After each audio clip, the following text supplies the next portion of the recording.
The 1-0 Railer football team traveled to Springfield for a rare Saturday afternoon contest against Southeast, played at Memorial Stadium. The Spartans try a bit of trickery on the opening kickoff as Southeast executes an onside kick. A few plays later, the Spartans are on the move at Lincoln's 35-yard line. When the Railer defense asserts itself, Frank Sanders gets some help from Preston Hunt on a quarterback sack. Tommy Braid pounces on the ball for Lincoln, and it's 1st and 10 Railers from their own 45-yard line. 3 plays later, Tate Johnston finds Gabe Smith alone on the sideline. They connect for a 48-yard touchdown pass. The point after by Lucas Melton is good, and Lincoln leads 7-0. On the following kickoff, Quentin Quisenberry forces a fumble, and Chase March recovers. Lincoln is in good position with the ball at Southeast's 37-yard line.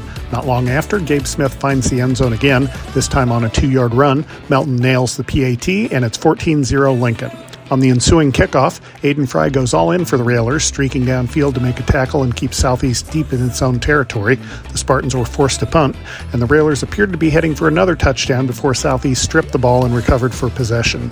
Deep in their own territory, the Spartans tried to go deep, but Kyle Keeler denied the long pass with excellent coverage. Railer coach Matt Sielkowski has said this year's team will be more physical than in the past, especially with the big bodies up front. Here's an example as Frank Sanders makes the initial hit with Tommy Braid, Jaden Gully, and Ryan Metalco on this tackle for loss play.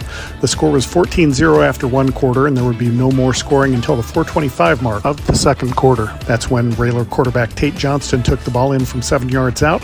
The extra point made it 21-0 Railers. How about some more Railer defense? Here, Sanders and Aiden Fry make the tackle, and Tommy Braid is Tommy on the spot as he recovers for Lincoln. 4 plays later, Kyle Keeler takes it in from 3 yards out. That puts Lincoln up 28-0. Just before the end of the half, the Railer defense asserts itself again. This time it's Aiden Fry with the hit and Sanders with the recovery, but the Railers couldn't get the ball in the end zone, so it's 28-0 at the half. Third quarter action, he's definitely a colonel in the Railer defense as Sanders gets another sack for Lincoln. Then Southeast faces 4th and 14 near midfield, and it's Sanders again pressuring the Southeast quarterback Tommy Boyd. Big Frank makes the hit along with Tate Johnston. Kyle Keeler recovers, and it's 1st down Railers. Lincoln moved the ball downfield, thanks in large part to this nifty run by Gabe Smith. Smith reverses field and gains 30 yards on the play. A few plays later, Johnston calls his own number and rumbles in from 2 yards out to make it 34-0. Southeast showed some signs of life near the end of the third quarter. Tony Boyd connected on a 31-yard pass play to Javon Solomon that ended the shutout and made the score 34-6. Fourth quarter action, Lincoln is deep in its own territory. Keeler is hit while trying to make the catch, and the ball bounces into the hands of the Spartans.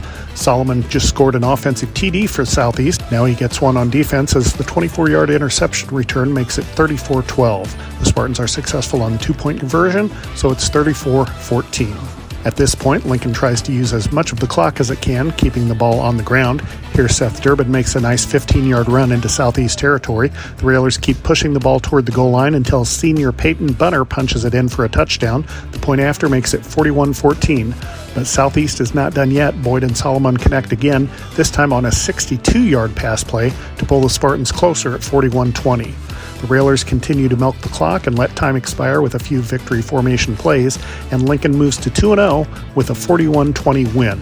Yeah, I got off to a really hot start. Had a couple drives there in that second quarter that we felt like we left some points on the board there, and that was kind of the message at halftime there, was we got to be able to finish things. I like running the offense. You could see in the first quarter we were scoring nonstop. It was amazing. I was really leading the offense, and my O-line was going crazy. They were doing good, so yeah, that was good.